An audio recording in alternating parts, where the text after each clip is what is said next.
마켓 무버입니다. 시장을 움직이고 있는 이슈들 살펴볼 텐데요. 이번 주에도 관세 관련 이슈가 헤드라인을 장식하고 있습니다. 첫 번째 헤드라인, 역시나 미중 관세 전쟁 소식인데요. 미국과 중국 이번 주말 스위스에서 고위급 무역 대화를 가집니다. 현지 시각 10일부터 11일까지 열리게 될 예정입니다.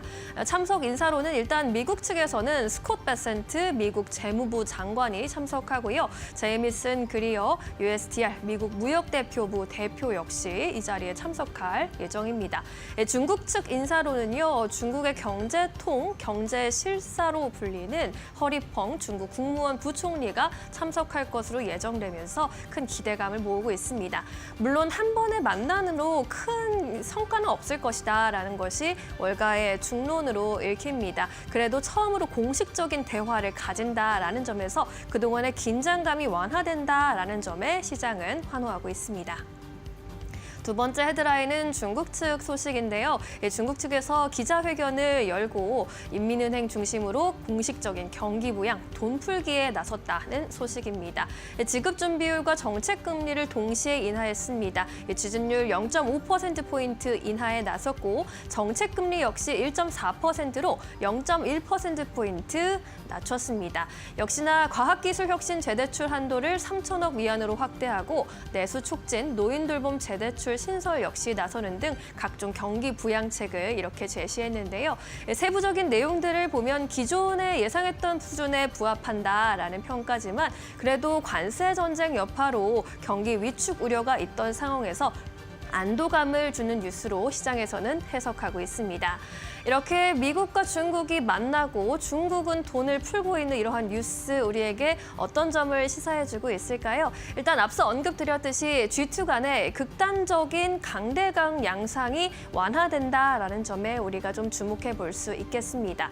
그리고 중국에서 경기 부양 움직임이 이제 시작이다라는 의견도 나옵니다. 협상이 끝나고 나서 더욱더 강력한 경기 부양책이 나올 수 있을 것이라는 전망이 힘을 받고 있는데요. 이렇게 중국이 경기 부양에 드라이브를 강하게 걸다 보니 시선은 자연스럽게 우리나라로도 향하고 있습니다. 한국의 경기 부양 움직임도 주목해 볼 만한 부분인데요. 일단 우리나라에서 통화정책 부문으로 경기 부양이 나타날 곳은 5월에 금리 인하에 대한 기대감 올라오고 있습니다. 이창용 한국은행 총재는 경기에 따라 금리를 충분히 낮출 것이다라는 발언을 내놓기도 했고요. 지난 1분기에 한국의 경기가 마이너스 0.2%로 성장률 자체가 역성장했다라는 점을 강조하기도 했습니다. 이렇게 경기 부양 관련 뉴스가 헤드라인을 장식하고 있는 가운데 우리나라에서 앞으로 나올 소식 에도 귀 기울여 봐야겠습니다. 지금까지 마켓무버 전해드렸습니다. 네, 이어서 오늘 시장에서 핫한 이슈와 기업들 함께 이야기 나눠보도록 하겠습니다. 오늘도 모셨습니다. GC인포의 박근호 이사 모시고 이야기 나눠보도록 하겠습니다. 안녕하십니까? 안녕하십니까? 네, 이사님과 오늘 또 시장 이야기 해보도록 하겠습니다. 현재 양시장은 상승세를 그대로 타고 있고 그래도 한국 증시의 분위기가 괜찮은 것으로 보여집니다. 오늘은 어떠한 이야기를 해볼까요? 지금 바로 주제 공개해보도록 하겠습니다. 오늘은 한 가지 기업에 대한 이야기를 좀 해보고자 합니다. APR. 사실상 지난해에도 주가 상승률이 어마어마했었는데 오늘 사상 최고치를 경신하기도 했고요. 보니까는 APR이 오늘 장중한 때는 상한가까지 안착을 했다고 99,300원대까지 안착했다가 지금 약간 좀 풀린 상황인데 지금도 상한가 안착을 다시 한번 노리고 있는 상황입니다. APR이 이제 실적을 발표를 했는데 역시 지금 이 시점에서는 해외 매출이 좀 크게 잡히는 게 투자자분들에게 크게 좀 기대를 안겨주는 포인트가 되는 것 같습니다. 요 APR이라는 기업을 어떻게 보고 계십니까?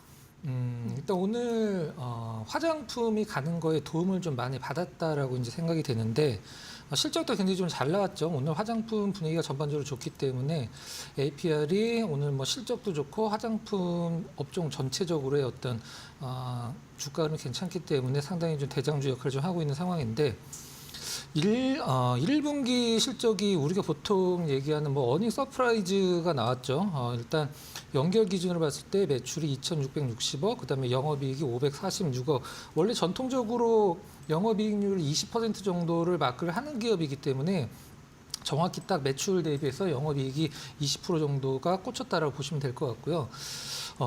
전분기 전년 동기 대비해서는 매출이 뭐 거의 80% 가까이 한 와. 79%, 그다음에 영업이익은 거의 100%, 97%. 그래서 뭐 최대치를 계속 경신하고 있는 기업인데 이 기업이 이제 우리가 보통 그 뭐 하는 기업인지는 뭐 아시죠?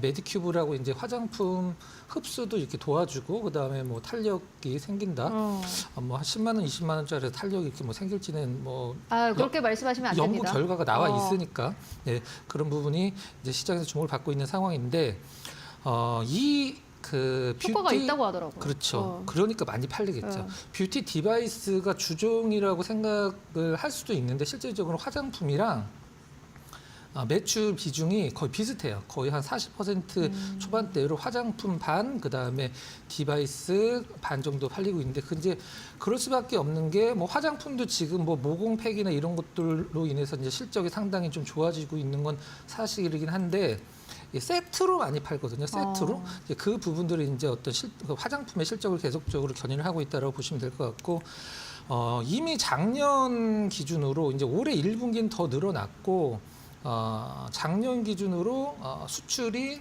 수입을 이제 넘어섰죠. 21년도에 한 23%였다가 24년도 작년 기준으로 이제 55% 넘어섰는데 이제 시장에서 그 API로 이렇게 돈을 많이 벌까라는 분석을 얘기를 할 때 가장 많이 얘기하는 게 이제 원가 구조예요. 과거에는 이제 OEM으로 만들었어도 지금 동국제약, 마데카 프라이 만드는 기업이 과거에 그 APR 이 뷰티 디바이스를 만들던 같은 회사라는 얘기가 시장에서 좀 많이 나오고 있는데 평택에다가 이제 그 자체 공장을 24년도에 만들면서 설계랑 뭐 연구도 자체적으로 하고 생산도 자체적으로 하니까 비용이 좀 절감되네요. 그렇죠. 판매 금액 대비해서 원가율이 10% 중반이라고 하는데 이거는 주주 입장에서는 굉장히 좋은 거죠. 회사 입장은 좋고 소비자 입장에서는 그러니까요. 조금 뭐 너무 비싼 거 아니야라고 생각할 수도 있는데 가장 비교군들이 사실 뭐 동국제약 실질적으로 작년에 동국제약 마데카 프라임이 APR보다 성장은 더 했습니다. 성장률은 더 높은데 규모 자체가 뭐 APR이 워낙에 크기 때문에 동국제약이 이제 비교가 안 되고 있는데 뭐 일본 기업이랑 이제 LG랑 많이 좀 비교를 하고 있는데 일단 가격적으로는 사실 그 일본 야만이랑 그 LG 이제 프라일이랑 가격적인 비교는 좀 힘들죠. 워낙 비싼 고가 제품들이니까. 그러니까 APR 같은 경우는 물론 계속적으로 신제품 업데이트하면서 어떤 가격도 좀 고가 제품도 내놓긴 합니다만은 아직까지는 이제 캐시카우 역할은 이제 중저가 제품이 하고 있는 상황이고 중요한 것은 이제 뭐 APR이 아무리 좋은 제품 내놓고 그다음에 화장품도 굉장히 성장하고 있다고 하더라도 이 글로벌적으로 이 뷰티 디바이스 시장 자체가 이제 커지는 게 가장 중요하다고 생각을 하는데 재작년 기준으로 이 홈 뷰티 디바이스 시장이 전 세계적으로 한 20조 원이 좀 넘는다라고 하는데 생각보다 굉장히 크더라고요. 그러니까요. 그래서 이제 뭐 아직은 증권사에서 나온 예측치이긴 합니다만은 32년도 기준으로 이제 뭐 앞으로 한 5년, 6년도 기준으로 한 거의 2배 이상 성장을 예상을 하는 2배가 더 되죠. 62조라고 이제 시장은 내다보고 있는데 뭐 이런 부분들이 일단 실질적으로 APR의 어떤 사업을 확장하는 구간에서 상당히 긍정적인 부분이라고 생각을 하고 있고요. 한 2달 정도 된 것 같은데요. 2달 됐나? 한 달 정도 됐는데 APR 한번 그 소개를 시켜드리는 시간이 있었었는데 그때 제가 이런 말씀 드렸었는데 가장 중요한 것은 이제 눈만 뜨면 이제 지금 새로 나오는 그 라이벌들의 제품과의 어떤 차별화를 어떤 식으로 이끌어 갈 것인가 그게 가장 중요하다고 생각을 하고 있거든요. 우리나라에서도 사실 APR이 시장 점유율이 가장 높다고 하지만 워낙에 이제 제품군들이 많이 나오다 보니까 전체 시장 대비해서 어떤 시장 점유율이 30% 내외밖에 안 되거든요. 뭐 그것도 굉장히 높은 수치긴 합니다만은 아주 독보적이다라고 얘기를 하기는 좀 약간 힘들고 하여튼 성장은 해외 쪽에서 굉장히 많이 하고 있고 그다음에 그걸로 인해서 실적도 굉장히 잘 나오고 있고 수급적으로는 그냥 뭐 차트를 잠깐 보면서 말씀 좀 드려보도록 할까요?